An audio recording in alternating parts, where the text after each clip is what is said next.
News super one, सत्याचा बुलंद आवाज। अशाच ताज्या महत्त्वपूर्ण घडामोडी बघण्यासाठी सबस्क्राइब करा न्यूज सुपर वन। श्रीरामपूर शहरातील बाजार रोड परिसरात राहणाऱ्या शारदा सूर्यबान गीते यांच्या घरी पहाटे 3 वाजेच्या दरम्यान घराचा कडी कोयंडा तोडून 5 तोळे सोन्यासह घरातील इतर वस्तूंची चोरी करण्यात आली आहे।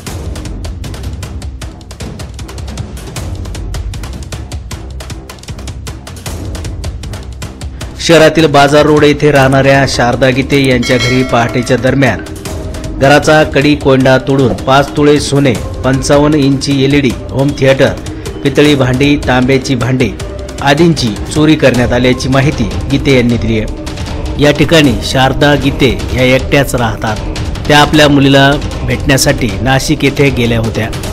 त्या आल्यानंतर ही चोरी झाल्याचं उघड झालंय।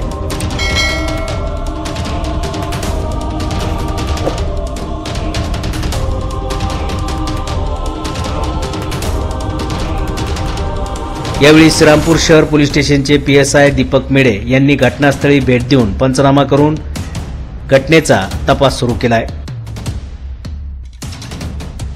न्यूज सुपर वनसाठी अभिषेक सोनवणेसह अजिंक्य पटेकर, श्रीरामपूर।